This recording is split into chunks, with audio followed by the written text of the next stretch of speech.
Welcome everyone. Good morning, at least here in California, mid-afternoon or afternoon if you're on the East Coast or in the middle of the country. My name is Charlene Margot, and I'm the founder and director of the Parent Education Series and new nonprofit, The Parent Venture. We could not be more delighted that you are joining us today, albeit virtually. Someday we hope again to be broadcasting in person or joining you in person, but this has been a wonderful experience in some ways because we have with us DeLise Bernard, who is in Washington, D.C. So she would be much more difficult for her to leave her 3 kids and join us here in California. So thank you to both Anna and DeLise. Before we get started, I want to say a couple of quick thank yous to our sponsors, the Sequoia Healthcare District, the Sequoia Union High School District, and nonprofit, The Parent Venture. And in particular, I want to thank our presenters today, Anna Homayoun and DeLise Bernard, who are here generously lending their time and expertise. We could not be more grateful for today's very important conversation about how to give kids a sense of routine and stability in a school year, in a pandemic school year. This conversation, as you may recall from some of the PR, is based on an article that Anna wrote for the Washington Post by the same name, and we will be posting a link to that article in the chat. It's a great read. It's very important. And I love the points that she made so much. I asked Anna if she would reprise that as a conversation today with her friend DeLise. So we are excited. Format-wise, Anna and DeLise will be having a conversation for about the first 30 minutes of this webinar. And then I will join them with some questions that we have from parents, as well as questions that we hope you, the audience, will pose. Please feel free at the bottom of your screen to check the chat button and also put your questions in the Q&A. I will say also that we are offering simultaneous Spanish interpretation today with Cynthia Hinestrosa. Thank you, Cynthia. So if you need or want Spanish, please click on the globe button at the bottom of your screen and then hit Spanish, and you will receive simultaneous interpretation. Okay. One more point. We have a very short survey that helps us plan for the future and report to the districts. So please do, if you can, fill that in at the end of the event. We will be putting that link into the chat box.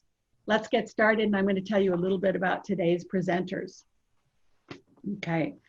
DeLise Bernard is an entrepreneur, homeschooling expert, and education consultant. She is the founder of Surviving Homeschool, a community that supports working families thrust into schooling from home.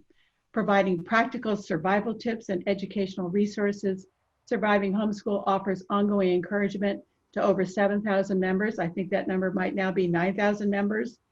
And their team offers community and connection in a time of social distancing. Her advice has been featured on ABC, CBS, the New York Times, the Chicago Tribune, and the Washington Post, as well as various podcasts, education workshops, and popular parenting blogs.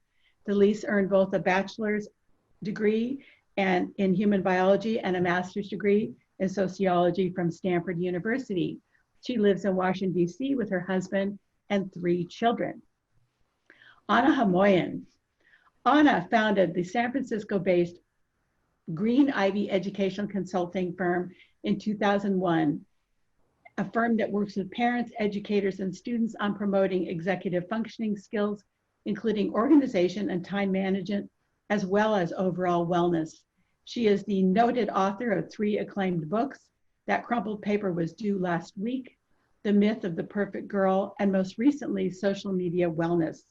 She is also the founder and executive director of Luminaria Learning Solutions, a nonprofit developing the Life Navigator Middle Schools program to give students the needed skills for social and economic mobility, as well as social and emotional wellness. Anna is a graduate of Duke University, and she holds a master's in counseling and pupil personnel services credential. Anna and DeLise, please take it from here. Well, welcome and thank you, DeLise. So fun to be with you. Well, welcome Thanks for having me. Yeah. And I'm so excited for this conversation for a number of reasons. For those of you in the audience who have not met DeLise, welcome. And I wanted to introduce you to my friend and colleague. And I wanted to say briefly how we met. We were introduced through a mutual friend. I was working on a piece around what students were doing in the pandemic. And my friend said, you know, you really need to meet my friend DeLise and talk to her son. And so I did. And when I started to interview her son, the first thing I said was, where do you go to school? And he said, well, I'm homeschooled. And I was like, that's amazing. I have so many more questions for you. And that started the conversation. And then I learned more about Surviving Homeschool. And I thought you, DeLise, would be the perfect person to have this conversation with today. So thank you so much for agreeing and being here. Oh, well, you know, I love that, you know, for that particular article, you were interested in getting the children's voice. So many people had asked, you know, experts and, you know, other folks about, you know, how children felt about what was happening with this pandemic. And I thought it was really smart of you to actually go to the source and ask children how they felt. And RJ was really excited and proud to be a part of that. So thanks for including him. And then it brought us together. So I'm happy to be here with you. Yeah, absolutely. And yes, I always thought, you know, what I've been doing since March is really just interviewing kids and families around the country and learning, you know, what is happening, what is going on. And so that led to my most recent article in the Washington Post around, you know, now that we're going back to school, right? One of the things we see is, how are we going to navigate this school year? How do we give students the sense of routine and stability? And I think for a lot of us in March, you know, when I'm interviewing people, when I'm talking to families, they're saying, you know, I thought this was going to be 2 or 3 weeks. Yes. And now here we are, right? And we're in what we look at in a school year. And one of the interesting things, talking about what kids are saying, you know, is a teenager that I saw said, you know, I went and did research right when this pandemic hit, and I saw that global pandemics typically take 12 to 18 months. And so that made me feel better, because I said, you know, okay, this isn't going to go away tomorrow. I need to figure out how to navigate that. So, you know, one of the things, you know, you've said a lot is, you know, making sure your kids are involved in the solutions. So one of the first things I said in this article, I think we should chat about, is looking at and assessing the available options. So what are things that you think about when you assess available options, not just for your kids, but in the Surviving Homeschool community? Absolutely. I mean, I think that, you know, what you pointed out in that particular article was that you have the virtual options, you have the hybrid options, you have, you know, those who even, you know, some do have options to go back in person. And I think that in this situation, none of these would have been our first option, right? None of these would have been our first option to go back in person with masks on, to go back in person, you know, or to you know, to have hybrid options where we're having to figure out how to balance work and how to balance multiple kids and multiple schedules. And so I think that, you know, when myself, or when, you know, when we're talking to those in the Surviving Homeschool community about assessing, you know, options and trying to figure out what to choose, we tell them to pick an option that works best for your family. You know, every family has a different different needs, different structures. And while going in person, it may be an option for one family, a family that may have a health risk, or someone in their home in particular may have a pre-existing condition, or, you know, for a family that may have, you know, both parents or both caregivers that have to work. You know, you really have to pick the option that works best for you and make that decision regardless of other people's opinions. Well, yeah, and I think one of the things that I've seen so far is, you know, I've been doing these webinars for the Back to School series, and I do the poll, and I find that most of the country is virtual. Yeah. There are some places that are doing some form of hybrid. Very few, like maybe 1 in 100 of the people that are attending were doing a fully in-person. But within the virtual, which is what this parent education series school district that's sponsored, is fully virtual. And I think one of the things that people also, it's important to recognize, is just because the school part is virtual doesn't mean that kids can't be interacting with each other, either online, but just having more support and networks. One of the students I was talking to in our office this week, you know, we were talking about how do we help these students build community, especially if they're freshmen in high school or at a new school in one way or another. And for high school students, we say, you know, how can you introduce yourself in some way to 3 to 5 new students, even though now your communication is virtual, because maybe you do need to build that network to find out, okay, how do I have a study buddy for math, or check in on this English assignment, or the same thing that you might have done in the hallways. Yes. What are the things you can do? So this idea of assessing options isn't just for parents to see, what's out there, but also for students on how do I build my community in this moment. And particularly, I think the number one thing we should all be really aware of is, how do we get through this year and thrive during this year in a way that helps our students keep their love and engagement of learning, or develop it if it had gone away for some reason, and also promote their socialization and social emotional wellness. If we stuck with those two things and built from there in terms of looking our options, I think it's an easier place to come from. What do you think, DeLise? Absolutely, absolutely. And to your point, whether it's, trying to teach young people or, younger students, or like you said, the teens, how to build connection, making the most of that out of school connections, or, like you said, trying to figure out even from the parent connection to the teacher and the parent connection to the school, we're all going to have to figure out new ways to communicate and to relate in this virtual experience. And I think that there's really great opportunity in that, because, there are times when people may have thought that, may have wanted to have more engagement with their schools. This is, kind of, creating opportunity to have more engagement with, with the school community and with the teachers, in ways that we haven't before. Sure. And I think the idea also of assessing options, we had a good comment in the chat that some schools are virtual, but they have socially distanced sports practices or activities. I know of schools that are doing things specifically outdoors on the weekends. And again, you have to, as a family, assess what your comfort level is. So I'm not here, and we're not here to say what's appropriate or not appropriate, but looking at what are the options in your community, again, to promote that level of engagement, that they say, keep this level of learning, and then also promote that socialization within what is available in your community. And the numbers, are going to rise and fall, and hopefully they continue to fall, but our options are going to change over the course of the school year. One of the things I loved when we initially met was your attitude around all this, and really the attitude of surviving homeschool, which is, this is our situation.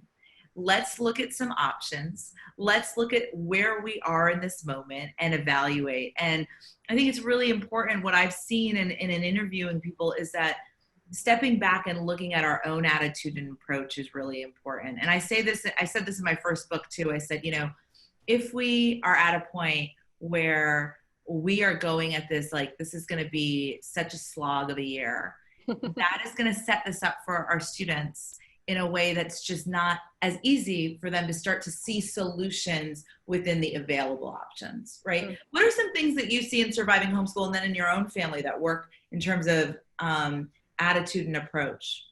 Well, I think, just like you said, with the folks at Surviving Homeschool, what my co-partner, Derica, and I recommend to folks is just your number one priority is to maintain your relationship with your child. And so, so when you think about that, that means, having to pick your battles, right? Having to figure out, if they're pushing, against offers for help, is this a great opportunity to give them, agency, or is like you talk about, Anna, allowing them opportunity to create their own blueprints, establishing their own blueprints, and so coming with the perspective of, my goal is really to maintain my relationship with my child. And so that's going to require patience, it requires flexibility, taking the long view. So those who, have been parents for a while, they kind of like to tell, the newbies, that the days are short, but the years are long. That saying where it's like, you're kind of in it on the days, but when you think back on it, you're like, oh my God, that went so fast. And so kind of thinking similarly, in this sense of this virtual education experience that we're tackling now, that, the moments in the day are going to be crazy, right? Trying to figure out, meals and, did they get their Zoom links? Are they, do they have these particular supplies? Are they in on time, times 2 or 3 children? That's going to be crazy. But when you look back on it, right? When you look back on it, there's also going to be moments during this that are going to be great memories that we're going to share. If people have done those time capsules and the quarantine time capsules, the COVID time capsules are great ways to kind of remember the other parts of this experience. And then I also think, yeah, or even the good ones. Yes, the good ones. That's what I mean. Yeah, exactly. The good, the good things. I mean, I think that, that there are also, some fun things that have come from this. I've seen people posting, their sleepovers in their living rooms with their kids. They're finding new places in their neighborhood to walk, with their children. They've had these experiences where they're like, wait, my kid is thriving. I thought that this was kind of going to be crazy for them, but they're actually thriving. I actually think they prefer this virtual, experience. And so, I think that the idea of making sure that we are flexible and that we kind of give space to see a full experience, the fullness of this experience, and the opportunities from this experience are also really important. And then just like you were saying early, Anna, that there are, this is also an opportunity to share with them even our own coping mechanisms. There are parts of this that aren't fun, that aren't great,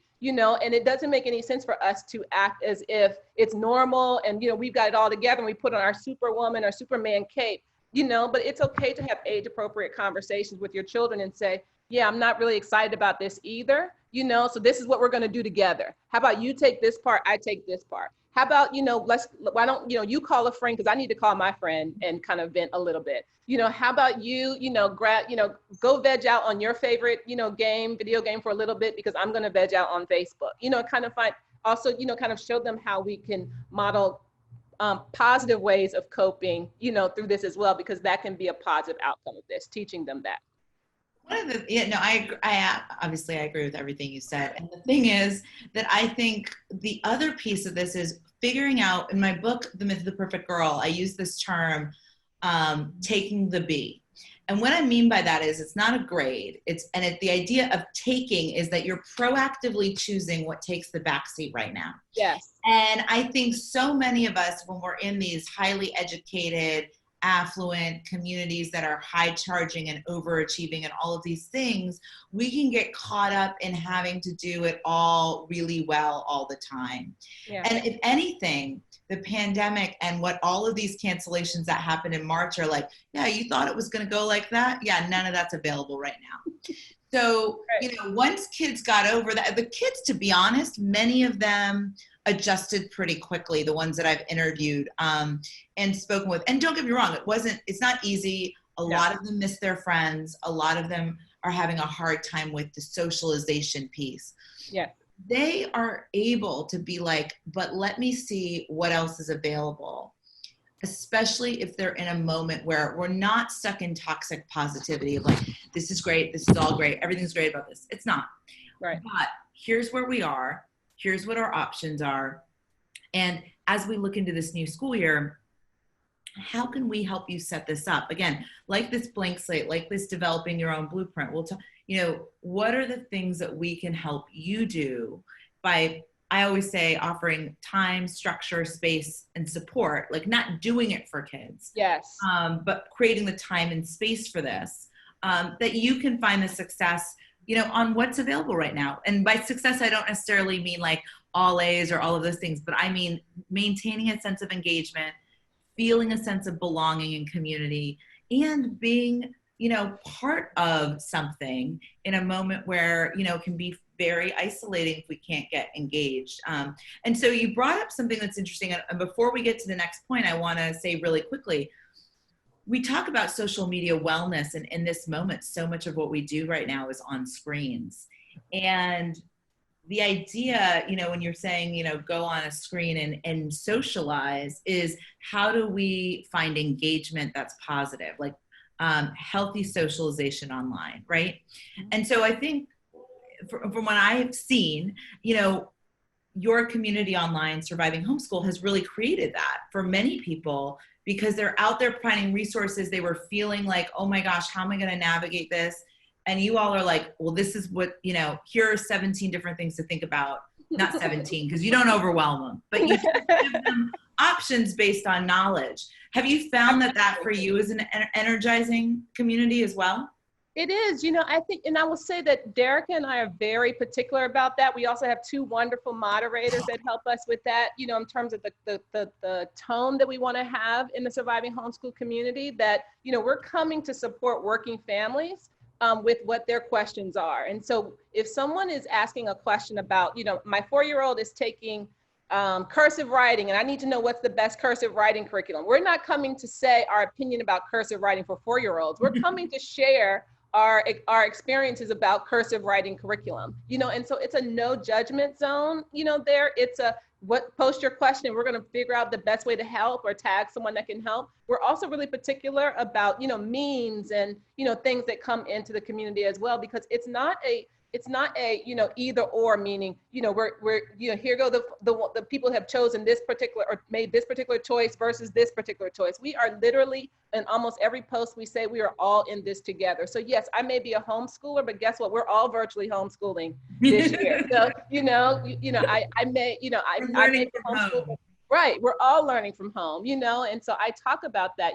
We're even really particular about the language, just like you said. We don't talk about it as, homeschooling and traditional home. We don't even talk in that language. We're all schooling from home right now, and we're all trying to make the best of situation. We're all in this boat together. And so while I may have, a really cool resource, a curriculum resource, they may have a really good app that their schools have used in the past that can be shared with me. And so we are very particular about making sure that community is supportive, in that way.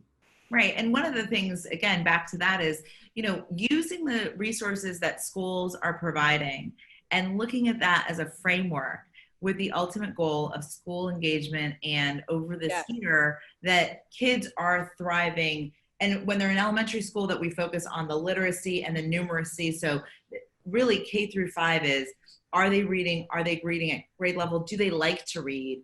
How do they feel about numbers and, the basic of math? But that's really elementary school. Once they get to middle school, there is a lot more around executive function, right? So how are you managing your time and space? And high school is the same in terms of they're using their literacy skills and their numeracy skills to develop these bigger learning outcomes.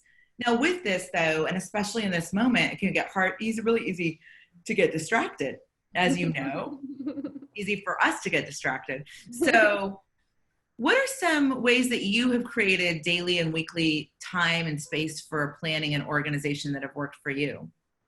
I will say that it has changed over time. It depends on, number of children. It depends on, work experiences, or, things that you may have to do outside of the home, and so, it's varied for our family over time, but I can tell you some things that are consistent, that we recommend over in the Surviving Homeschool group is that, number one, as you mentioned, you really need to figure out a time, set aside a particular time to organize yourself. And so for someone that may be early in the morning before the little ones get up, for myself, it's late at night. I'm a night owl. My co-partner, Derica, is always up way earlier than I am. So I'm texting her at 2, 3 o'clock in the morning, talking about curriculum or ideas. And so, pick whatever time works best for you to set aside time to really try to figure out, where the links are for the, for the particular, for your kid's particular class. Where's the, what's the assignments that, or the supply list, trying to figure those types trying to figure out solutions for those types of issues. Maybe, also I think it's the other things that have worked for me is one of the things we've talked about, I think we'll continue to mention is that, I pass on a lot of these responsibilities to my children as age appropriate, right? And so what does that look like? I may have thought that putting the Zoom links into a calendar that pops up for my 12-year-old was a great idea. He then will come back and say, actually, Mom, I just want it all in one place. Maybe you can send me, a Google document that has, all my links in one place. So I think that even when we set aside or develop strategies and ways that work to organize ourselves, the way it's also important to include the kids in that conversation so that they can say, yeah, your organization works for you, but it doesn't work for me. And can give some feedback. And it gives them ownership over the process because, to your point, is sending at the beginning of the week, I would ideally love students to sit down with their planner and take down all of their assignments, because we're seeing at different schools across the country, they're using different learning management systems, sometimes for the very first time. Yes. And teachers are posting homework in multiple different places. For kids to put it all in one place, and then it starts to plant the seed around prioritization. And then it also becomes less overwhelming because they've done a brain dump, right? How many of us as adults, we have super stressed out. So we take a piece of paper and we write down everything on our mind. And then suddenly we start to be like, this isn't as much. Right, yes. And I think this is really important in this moment because everything is online right now. So it can be very easy to say, oh, but it's all in the, it's all in the emails, it's all in the links. The more that we pull that help kids take time every day, whether it's at the beginning of the day or the end of the day, make it fun, set a timer, do it at the beginning of the week as well, and have them do those brain dumps and come up with solutions, right? Even if they're their system of, we use binders still in our office because we know that kids are printing stuff out. So even in the school it says they're paperless, they're going to have papers. We also encourage digital folders. So we go into the Google Drive with them and we organize all those things. And last week, and I'll send it out to people who are interested. We have a whole way of organizing email inboxes with students because so many of them now, they're like, well, I don't really check my email that much. And so they'll miss things, or their email has 17,000, email inbox. And I'm like, I don't know how you can capture anything. Right.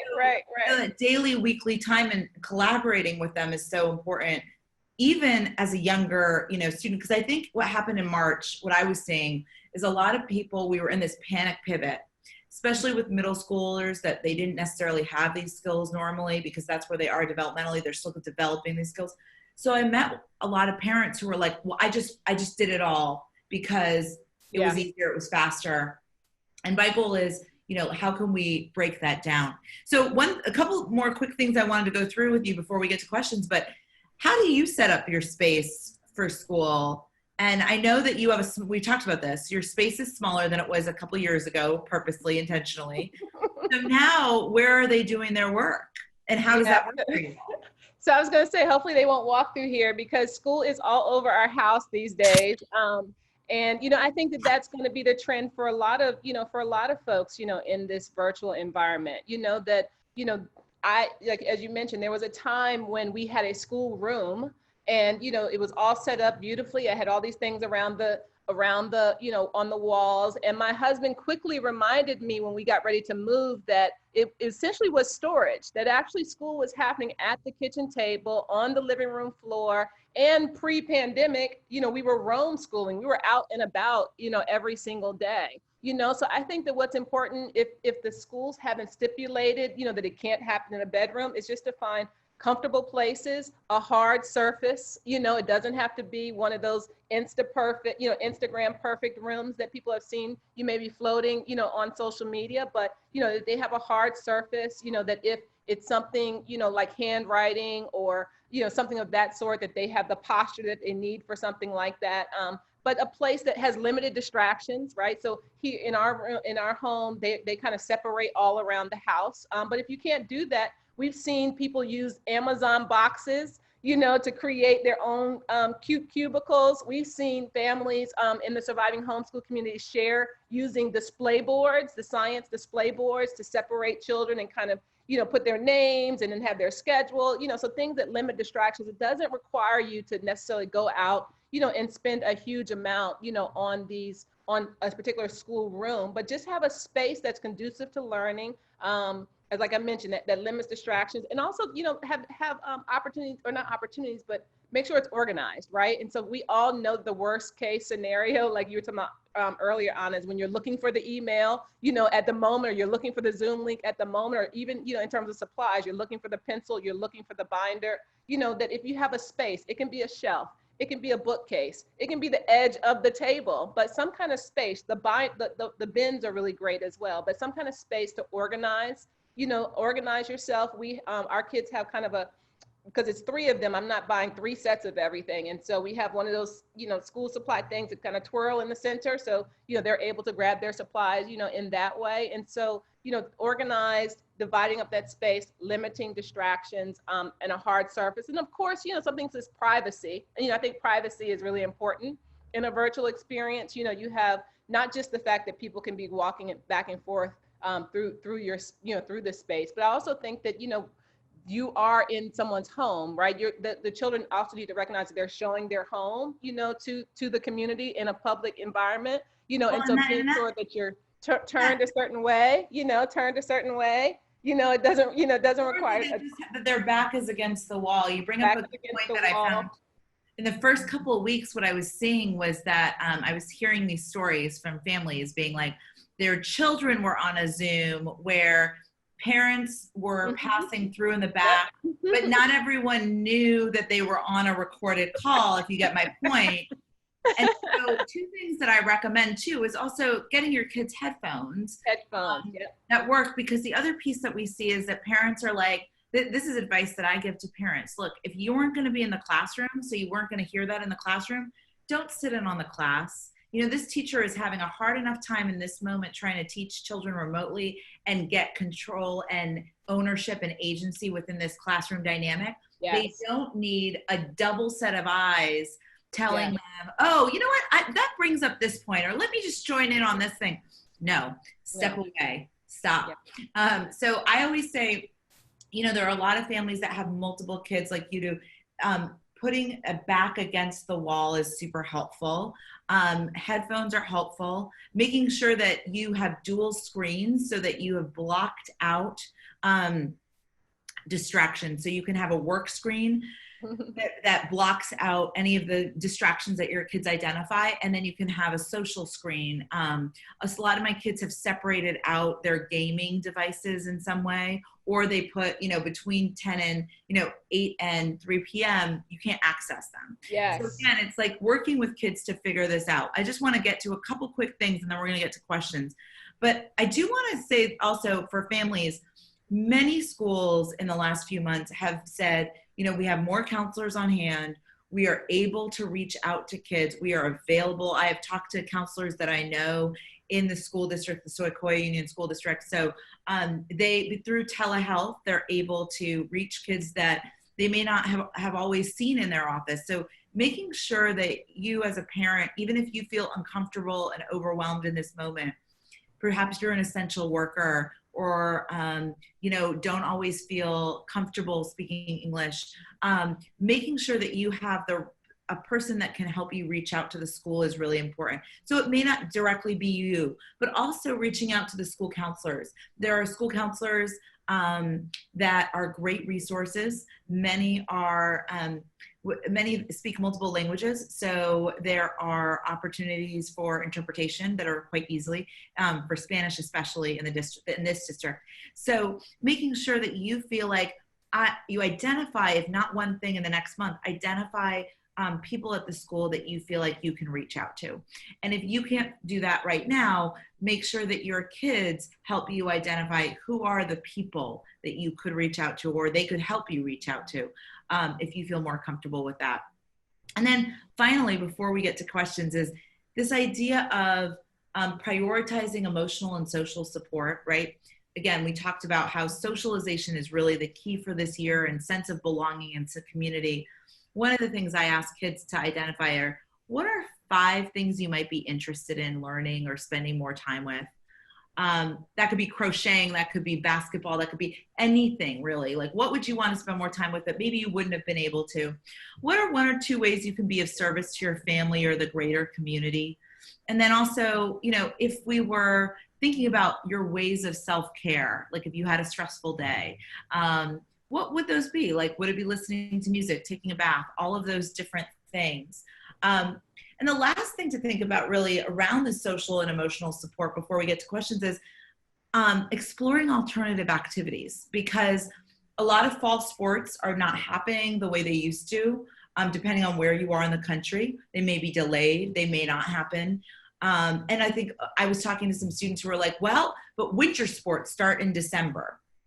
And I encourage people to think, let's look at this school year in this moment as this opportunity to explore what activities are available to us right now. Yes. Right? And to find friends, Because if winter's right? And so any of those things What? that you mentioned, right? Whether it's trying to, trying a new instrument or trying something, to support your community, find a way to do it with a new, with a friend or a new friend. I think that, one of the great ways to get a teen engaged and involved in a new class or something that they may not normally do is to say a friend is going to do it, right? And so collaborate, with a parent and say, my child, I really like for them to try, I don't know, a particular art class, would you put your child into? And I think if they did it together, it would be a different experience, right? And so what I always encourage when we're talking about supplementing classes and figuring out new ways to do, to maintain those out of school connections is just add with a friend to anything that you're thinking of doing, So I always, when I'm talking to my son, he says, I'd like to do piano. I'm thinking about piano. Like, do you want to do it? Why don't you ask so-and-so to do that? And I get a ton of emails from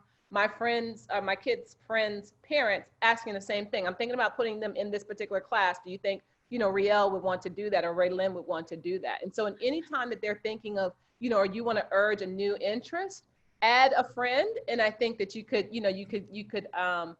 get a gold star for that. But also, Anna, I think that it's a great, because they're doing virtual learning, trying to find ways to get them out of the classroom experience, and even if it has to be online, but in something that they enjoy, is also a way to almost support what happens in the classroom. What I mean by that is a child that may be taking an online dance class with a friend from their class, and then will know who to grab for the group project in their classroom setting. And so anytime that you can, to your point about supplementing, that you can engage kids in the same classroom in some supplemental activity, or like someone mentioned earlier, maybe it's a sport or something that the school is offering virtually, that will support the in-class experience, because then they'll have somebody they can relate to. They talk to them, not when they were answering, question one, but when they were, talking about, the particular Fortnite coding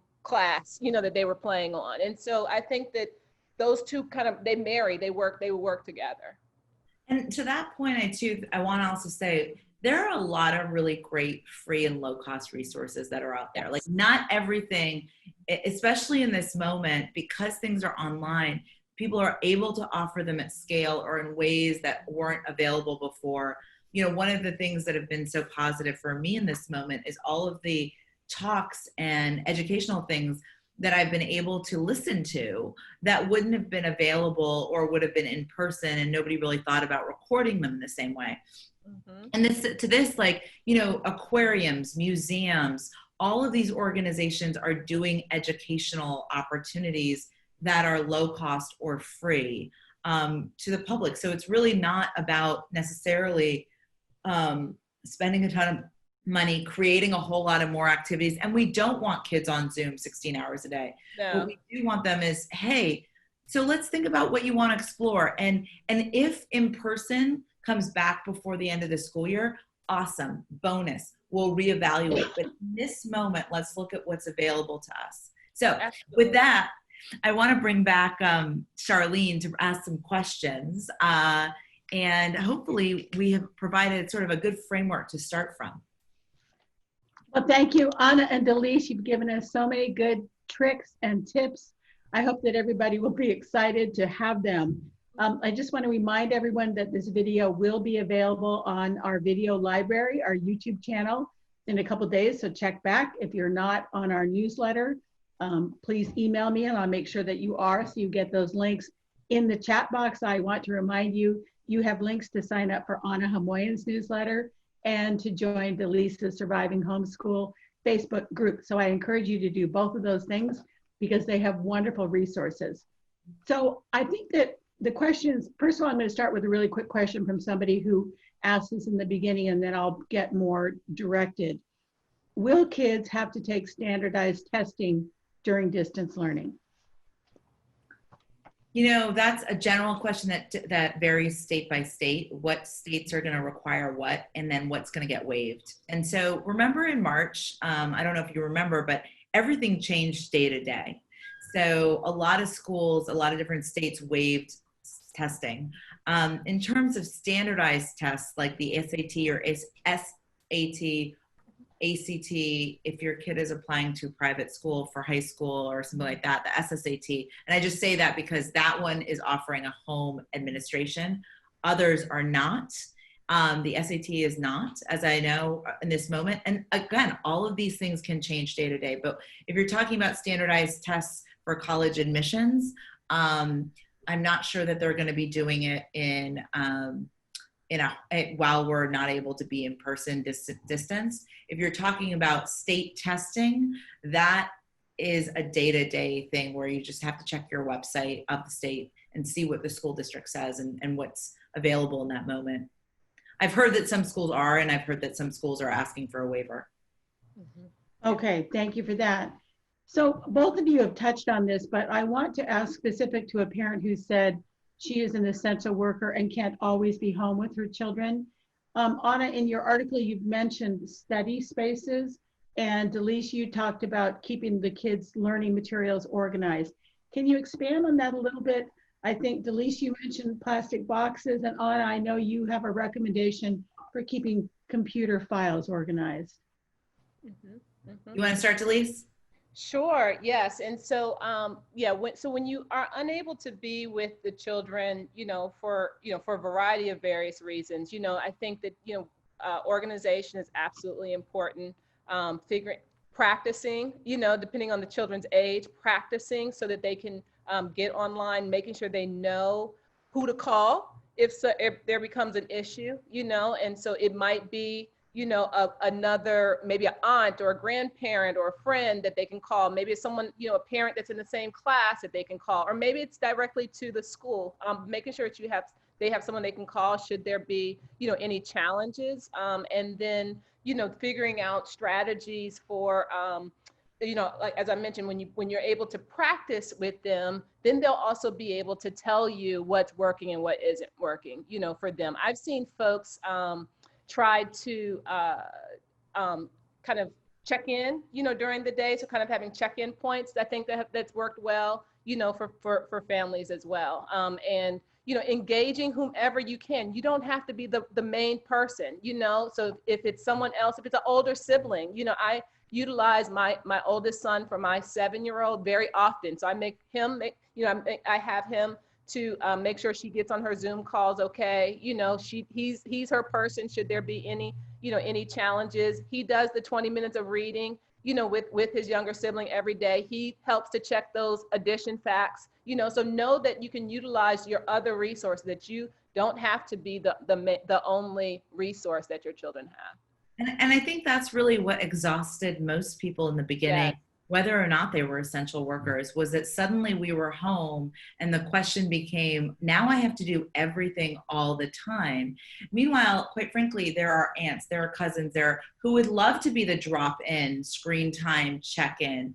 Now, again, everybody's ability is different. So I'm not saying that everyone has the same ability, but also if you are an essential worker, by all means, make sure that you communicate with your child's teacher, with their school counselor, so they know what your situation is at home. Unless they know, they can't check in and they can't put you, make sure that your child has these additional people that are doing these little check-ins that make the big difference. So again, I really encourage families, this is the year to be very transparent in a way that is in your child's best interest. Yeah. This is a new moment of, hey, I need to let you know what my home life in this moment is like, and what my child is, what's around my child when they're trying to do distance learning, right? And for that reason, I know a counselor that I'm friends with, she says, she does home visits for many of the families, and she says, every family is in a different situation. So what seems like a no-brainer for some is unavailable to others. And part of that is us all having empathy and making sure that we're really student focused.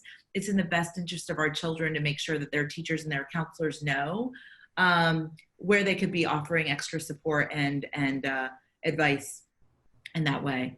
Mm-hmm.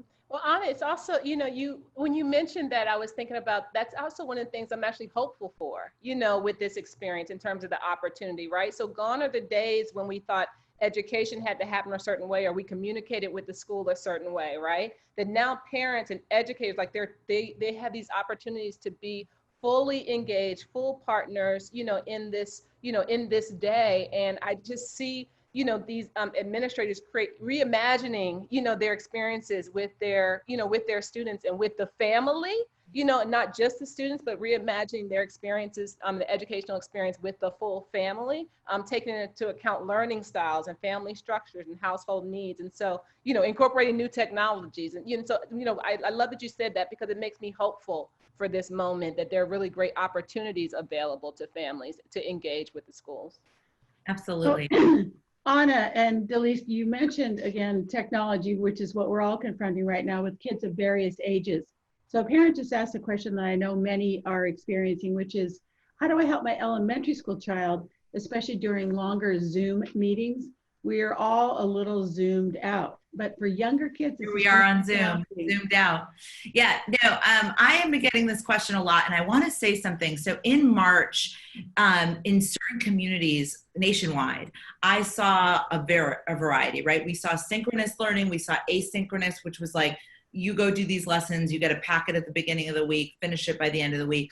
And a lot of parents gave feedback that my kid, it's not working to get a packet at the beginning of the week, or just like telling them to do something. It's disengaging in addition to being at home. And again, we were at home in a very different way in March than we are now. But in the last few weeks, what I've seen, again, nationwide, is that sort of a lot of these elementary school particular programs have almost swung in the other direction, where they're like, okay, your fourth grader will now be on Zoom for 4 hours every morning. And I'm like, that child can't sit still for 20 minutes. Like, if they were in your classroom, they would be getting up, they would be stretching, they would be doing a dance.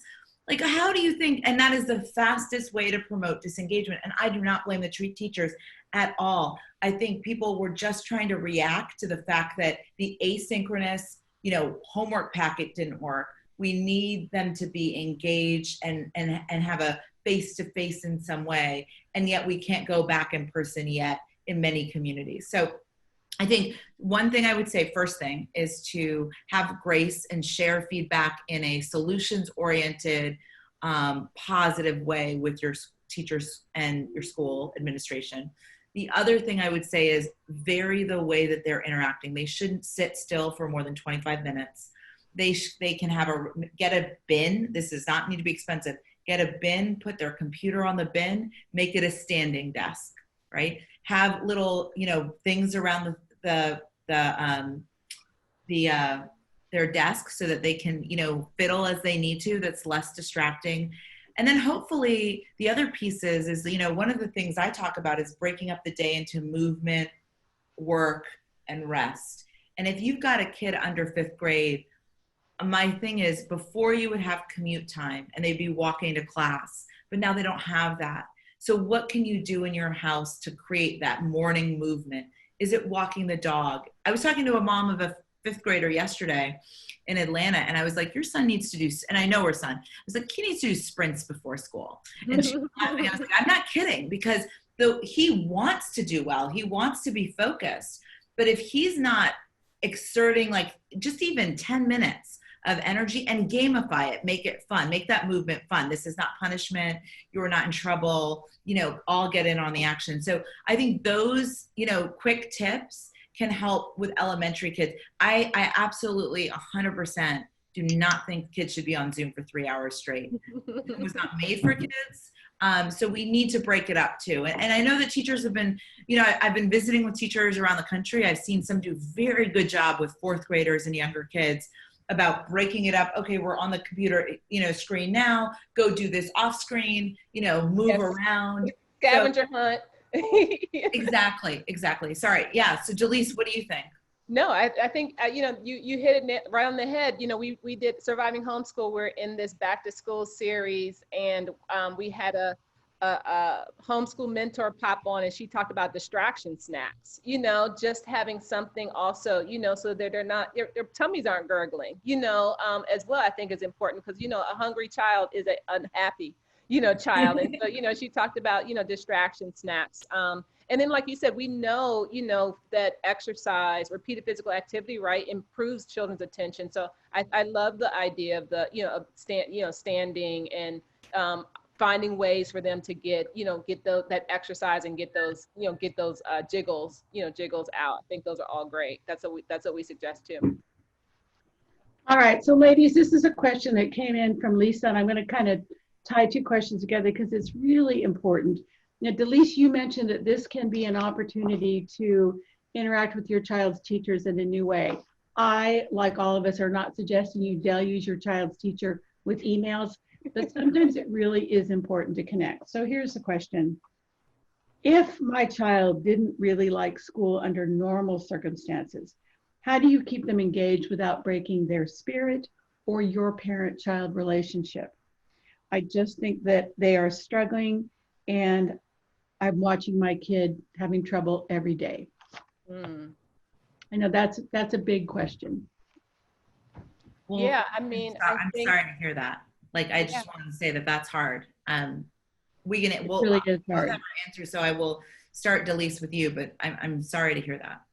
Yeah, I mean, that's real talk. I think that, there are serious implications to what's happening in terms of, people trying to, again, making the best decisions for full systems, and some of it, have being challenged, in the household. And so in that case, like, we talked about from the beginning, the number one priority is your child and your child's relationship, and so if it's not working, back to talking, trying to figure out and strategizing with the teacher, with the district, if it has to get to that level, about what's a better option and a better solution for that, for your child. I think it's a good time to advocate for them, to find, if it is a child that maybe needs to be able to have more breaks, if it is a child who needs to maybe have asynchronous, opportunity when, they didn't, in a different way. If you need to supplement in a gaming, you talked about gamifying, their education. If it's give me the worksheets and I'll find out a way to make addition fun using Prodigy or some other kind of gaming thing, or maybe they like books and I'm going to figure out a way to do it in a way that, is something that's back to their particular learning style and their particular interest. I think that, this is a great opportunity, that the child that's in that experience, this is a great opportunity to advocate and to partner with the school and figure out a good solution for them. I think the other piece to think about is I would want to know, and this is a longer conversation, but things for this parent to think about. Why doesn't your child like school under normal circumstances? And again, there may be many reasons. They may not like the classroom dynamic. It might be social stuff that's hard. There are many reasons. It may be parts of the learning experience that are difficult. But school, in its way, shape, or form is very different this year than it was in the past. And this also gives us the opportunity to say, hey, but what are you interested in learning about? What are you interested in knowing more about? What's fun for you? What are ways that we can bring that into your daily experience? And it may be that there are certain things that they have to do, as part of the school experience that they may not love. There's always things that we all have to do that are not necessarily awesome. But the way that I in my office have always gotten kids buy-in around being more organized, about managing their time and managing distractions, is really about making it all about them, yes. Right? Really focusing first on what does bring you a sense of joy. We don't want kids' spirits to be ever ruined, but certainly not this year. And I think this year more than any other, we have the opportunity to step back and say, okay, where can we adjust so that within the framework of using, what's available through the school, that we can also create a system that works for you as my child. But again, to your point, and I'm going to quote, is it Ned Johnson, who always says that, I love you too much for, homework to be just so stressful for us. And I think that is really the place we have to come to. This idea of taking the B, opting out of draining experiences, helping kids re-engage with learning, not just quote unquote school. Not all school happens in a classroom. We've learned that. Not all learning happens in a classroom. Not all learning happens on screen. So there's many different ways and iterations. It just depends on, my answers would depend on your home structure, your opportunities, your resources, where you're at. So So that hopefully gives you some things to start with. Though, is why wasn't school working before? What are things that can gain interest in our, and help a child build their sense of spirit and engagement? And how can we bring more of that into this year, no matter what?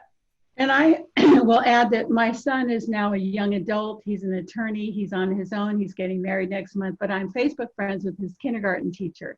And we agreed this week that the most important thing is to help our kids feel loved and safe. And really, as parents, that's our priority this year. I know, Anna, you've spoken about this. And DeLise, I know that this is a big part of what we hear about in Surviving Homeschool is our relationship, our parent-child relationship is the most important thing. Our kids will learn. We want them to love learning, but not at the cost of their sanity and happiness and health. So again, thank you so much, DeLise. Thank you so much, Anna. It has been a wonderful conversation. It will be available again on YouTube for anybody who missed it or would like to share with a spouse or a friend. Please take advantage of the resources you see listed in the chat box. And Bev, my partner, has just posted the short survey again. I hope you'll take it. I promise we read every one and look to planning for next year. So again, thank you, DeLise and Anna. Have a great week, everybody, and we will see you soon.